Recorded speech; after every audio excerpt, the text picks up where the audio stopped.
Vamos então agora, professor, passar para a prova subjetiva. Como é formada? É um parecer, é uma peça, questões, quanto vale cada uma, como é que é o funcionamento? Muito bem, vamos lá. As provas subjetivas, elas têm a seguinte estrutura. Na verdade, são 3 provas, né? São, ao total, 12 questionamentos. Você tem uma peça judicial, mais 3 questões dissertativas, uma dissertação, mais 3 questões dissertativas, e uma proposta de parecer, mais 3 questões dissertativas. Isso acontece pelo seguinte, na advocacia pública, você pode tanto exercer o cargo de advogado da União, trabalhando no consultivo, quanto no contencioso. Quem trabalha no contencioso vai trabalhar na defesa do ente público nas ações judiciais próprias, né? Ou seja, você vai receber citações para apresentar contestação, vai interpor recursos, vai apresentar manifestações sempre dentro de um processo judicial. Quem trabalha no consultivo vai exercer a assessoria jurídica dos órgãos do Poder Executivo. E com isso eu estou dizendo que você vai exercer o trabalho de assessoramento jurídico aos órgãos do Poder Executivo, seja ao órgão central, os ministérios situados em Brasília, sejam aos órgãos que estão espalhados pelo Estado, através das consultorias jurídicas nos estados. Ora, o trabalho do advogado, da advogada da União, que trabalha no consultivo, é a emissão de pareceres jurídicos. Por isso que o concurso testa o candidato tanto na realização de uma peça judicial, quanto na realização de um parecer jurídico. A peça judicial, mais 3 questões dissertativas, ao total valem 100 pontos. A peça vale 70 pontos e as 3 questões dissertativas valem cada uma 10 pontos. E você precisa, na verdade, enfrentar essa prova da forma mais natural possível. Vai lhe ser dado um problema jurídico para você apresentar uma peça, você precisa identificar qual é o recurso cabível e você precisa redigir o recurso cabível. E nas questões dissertativas você vai, na verdade, enfrentar questões jurídicas que são propostas através de um problema jurídico a ser resolvido, mas sem preocupação com a forma, apenas com a dissertação da solução jurídica que deve ser dada àquele problema. A peça judicial mais as 3 questões, elas possuem ao total 100 pontos. A dissertação, que é uma dissertação grande com o maior número de linhas, também ela está na mesma estrutura da peça e do parecer.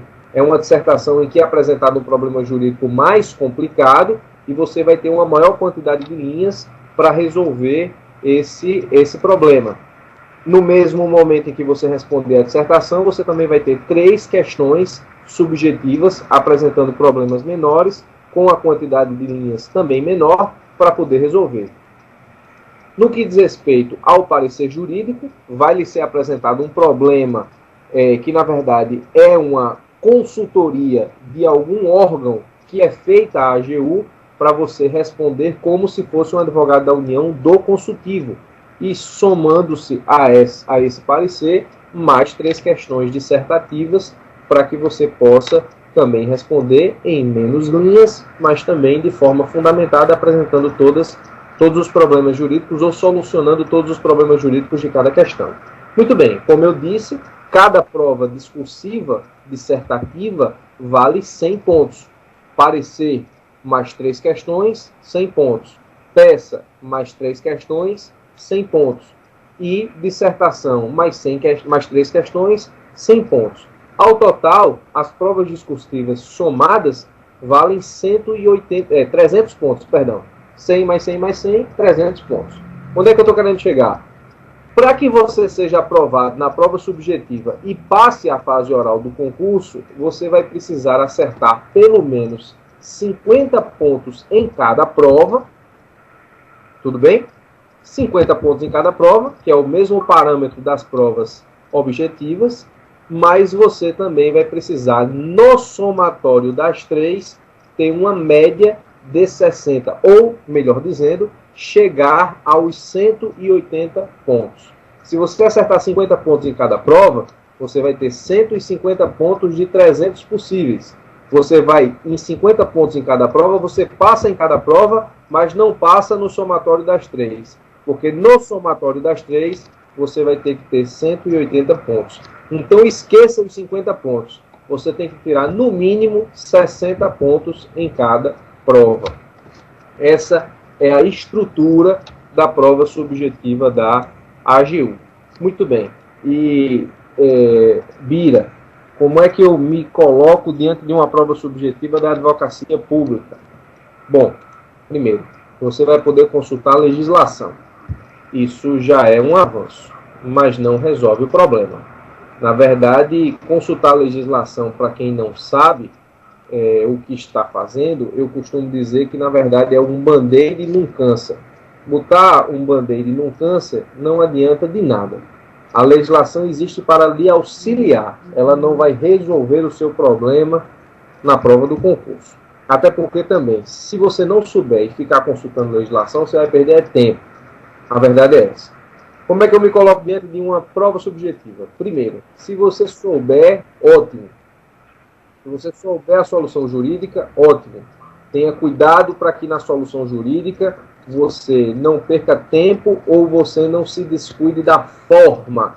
É por isso que o curso de redação existe, para que as pessoas possam treinar. Eu vou lhe dar uma dica aqui que eu não tive na hora que fiz o meu concurso, que eu só descobri essa dica depois, mas que ela é fundamental para as pessoas que enfrentam provas e que eu digo a todos os meus alunos.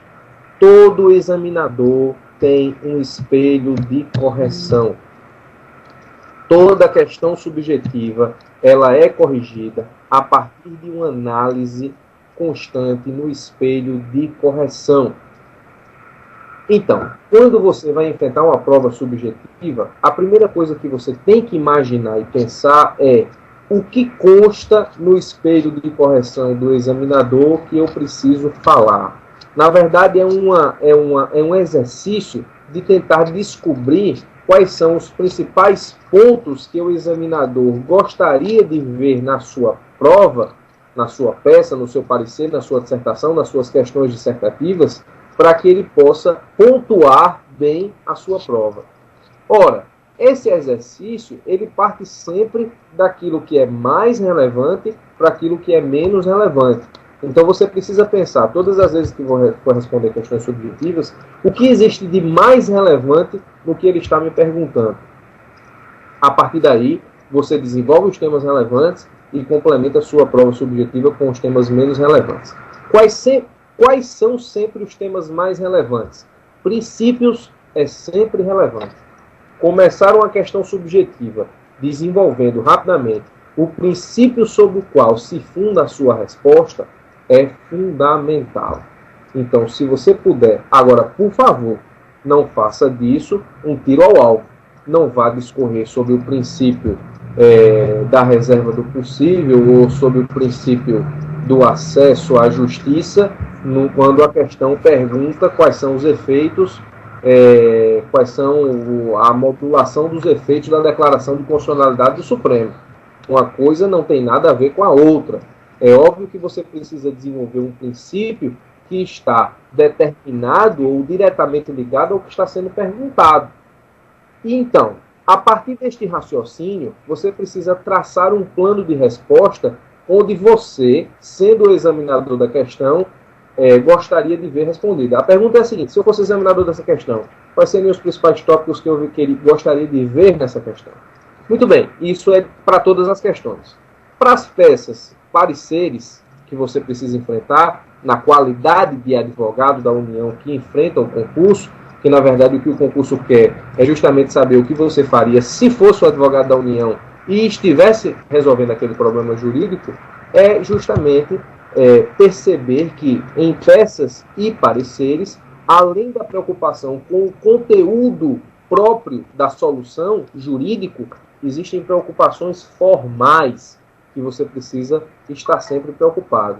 A forma de interposição da peça, por exemplo, a apelação tem uma petição de interposição mais as razões recursais. Se você, na apelação, partir logo para as razões recursais e não apresentar a petição de interposição, por mais simples que ela seja, vai perder ponto.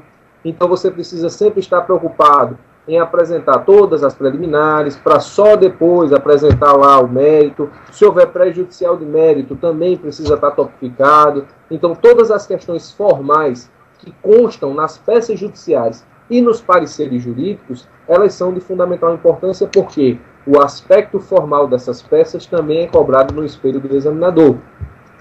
Você também não pode se descuidar, e aí para todas as questões, não só peças, como pareceres, como dissertação e questões subjetivas, questões dissertativas, para a avaliação própria do domínio da língua portuguesa. Por quê? Porque você vai perder pontos se o examinador constatar erros gramaticais, de ortografia, de sintaxe e assim sucessivamente. Então, nesse caso específico, a língua, o exercício ou o uso correto da língua, ela vai fazer com que a sua pontuação seja diminuída sobre aquilo que você escreveu. Na verdade, não, você não ganha ponto. O exercício da língua só lhe retira ponto. Se você, por exemplo, fizer uma prova perfeita e que juridicamente ela vale 100 pontos, digamos, a peça judicial vale 70 pontos. Você fez uma peça judicial perfeita. Ela juridicamente vale 70. Mas se você teve erros de português, esses erros vão ser diminuídos, ou seja, eles vão diminuir a sua nota. De 70 ela vai para 67, 66, 65, 60 e assim sucessivamente. É importante perceber. Então, o domínio da língua é fundamental. Isso não precisa dizer. Na verdade, você sabe disso desde que começou a estudar, começou a ler alguma coisa na sua vida. Você precisa, nesse caso específico, do exercício da língua. O professor Marcos está dizendo que no edital da ESAF é diferente. Então, é importante perceber essa questão específica do edital do SESC. Muito bem. Ainda em relação à prova subjetiva, é isso, basicamente. Eu diria que você precisa estar preocupado com o espelho de correção. Você precisa estar preocupado com aquilo que o espelho de correção vai trazer e com qual seria o espelho de correção ideal do seu examinador. Isso para quando você sabe a resposta, isso para quando você tem domínio do conteúdo jurídico de resposta do que você está respondendo. Quando você não tem o domínio jurídico do que você está respondendo, aí, meu amigo, eu diria que, diferentemente da prova objetiva que você pode deixar sem resposta, responda tudo o que você puder, coloque tudo o que você puder, porque o seu examinador vai lhe pontuar se você tiver acertado alguma coisa que está no espelho de correção. Você só vai levar 0 numa prova subjetiva se você não conseguir extrair da sua resposta nenhum ponto que consta do espelho de correção do seu examinador. Encare a resposta como algo que vai ser analisado como um espelho onde constam os pontos que você precisa abordar. Se de um lado é difícil abordar todos os pontos do espelho de correção para que você tenha 100% da pontuação de uma prova, de outro também, se você não souber a resposta e tratar dos princípios que regem a matéria, é também difícil você errar todos os pontos que constam no espelho de correção.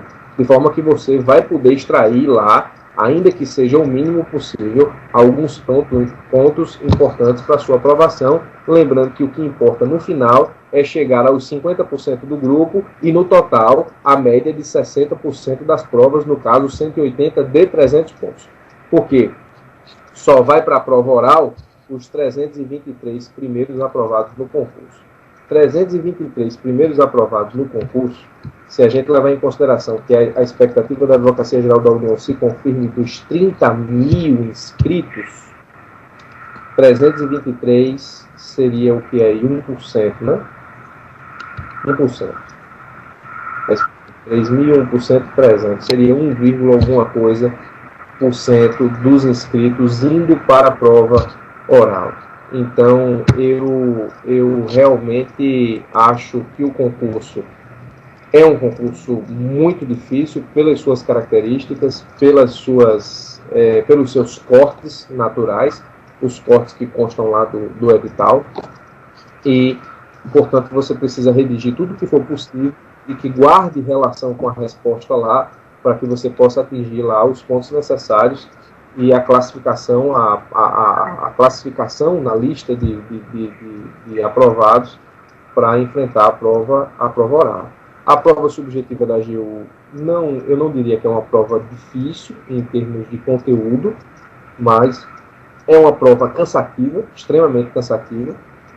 É uma prova que exige de você um conhecimento jurídico elevado. É uma prova que exige de você paciência para descrever ao seu examinador o conhecimento jurídico, porque muita gente é reprovada aí, ou seja, muita gente é reprovada em que circunstância? O cidadão, e eu vejo muito isso no GAGU subjetiva, porque nós também temos grupos que simulam provas subjetivas. O cidadão sabe a resposta, ele sabe do que se trata, ele tem conteúdo jurídico, mas ele não sabe expressar para o examinador o conteúdo jurídico que ele tem. Ele não consegue organizar as ideias. Ele começa do fim, ele finaliza com o começo, e ele mistura começo e fim, o que dá um pouco de desenvolvimento, e a coisa não funciona por aí. Nas provas subjetivas, peças e pareceres, existe uma forma pré-definida pelo código, uma forma pré-definida pelas regras consultivas da União para a formação de pareceres jurídicos, e nas questões dissertativas, a ideia é você desenvolver o que você aprendeu a desenvolver desde a sua época lá de estudante secundário. Toda resposta ela tem uma introdução, um desenvolvimento e uma conclusão. Toda resposta tem uma introdução, repito, um desenvolvimento e uma conclusão. Existem dois tipos de perguntas subjetivas na prova do SESP. Vamos lá. A primeira pergunta é quando o examinador te dá um problema jurídico para você resolver. Então ele te dá só um caso jurídico para você resolver. Ele diz, fulano estava lá andando, numa rodovia federal, caiu no buraco, o pneu do carro dele estourou, e ele acabou, ou então tinha lá um animal semovente deitado na pista, ele atravessou lá o animal, atropelou o animal, caiu, capotou, ainda por cima estourou o pneu. Qual a responsabilidade do Estado? Quando a pergunta é essa, então você, é simples, introduz o tema, e eu sempre digo aos meus alunos do GAGU Subjetiva, se você puder introduzir o tema já com a resposta, que tipo de responsabilidade do Estado é, melhor ainda, porque você já demonstra para o seu examinador conhecimento, ele já vai se agradar da sua resposta. Nenhum examinador quer saber qual a solução do caso jurídico na última linha, ele quer saber já na primeira linha. Se ele souber na primeira linha, ele vai agradar com pontos preciosos. Depois você desenvolve o tema, apresenta qual a responsabilidade, desenvolve a responsabilidade no caso específico e conclui.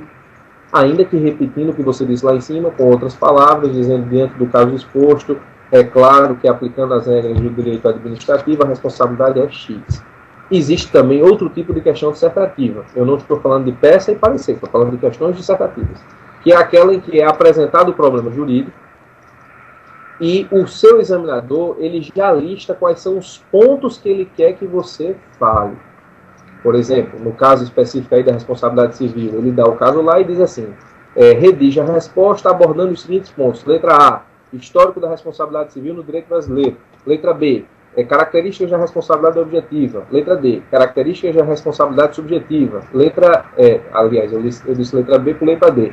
Letra C, características da responsabilidade subjetiva. Letra D, qual o tipo de responsabilidade do caso concreto. Então, quando o seu examinador tem essa iniciativa, ele já está ali antecipando o espelho de correção. Ele está dizendo que o espelho de correção dele possui aqueles pontos. Minha gente, preste atenção. Se o examinador antecipou os pontos para você, não fuja dos pontos que ele está pedindo para você redigir. Não vá redigir a responsabilidade civil no direito comparado. Ele não perguntou isso. Ele não quer saber isso.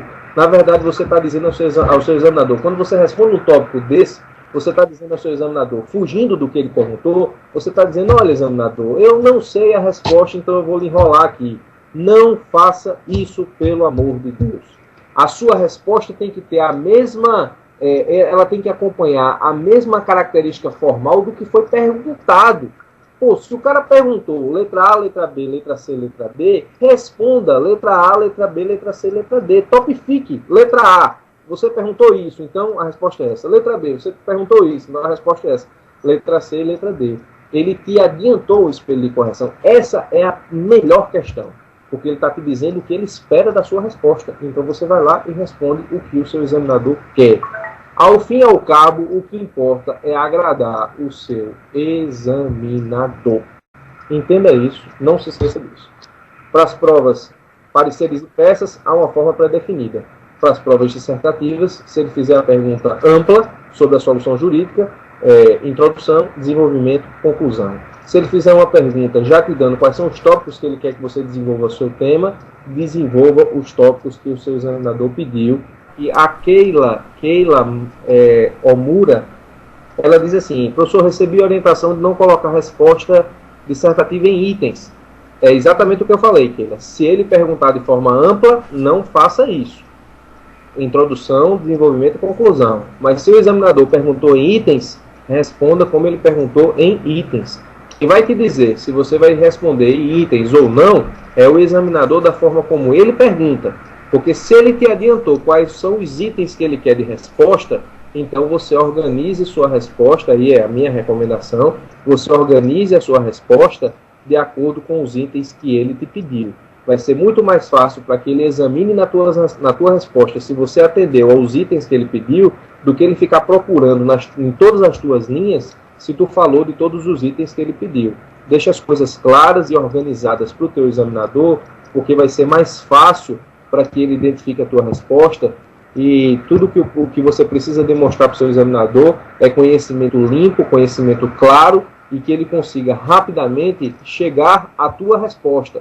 Porque o cara que te examina, possivelmente vai ser o mesmo cara que vai examinar 100 pessoas, 150 pessoas, 200 pessoas. O cara primeiro não vai ter paciência de ler tudo o que você colocou, digamos assim, e principalmente se você colocar uma resposta rebuscada, difícil de encontrar a resposta, ele vai jogar uma nota lá e vai deixar que você recorra, se for o caso. Então, para não depender da boa vontade ou do bom humor ou mau humor do teu examinador, deixe as coisas claras, de forma que qualquer examinador, rapidinho, chegue ao conhecimento jurídico que você precisa desenvolver na prova. Entendeu? Então, a minha orientação é, se ele perguntou por itens, responda por itens. Se ele não perguntou por itens, aí você não deve responder por itens. Por quê? Porque aí você não sabe se os itens que você está respondendo são os do espelho de correção. Mas se ele te adiantou os itens do espelho de correção, aí eu não vejo outra saída não. Foi o que eu fiz no meu concurso e foi o que realmente me satisfez. Minha prova subjetiva foi muito boa, acho que também por isso.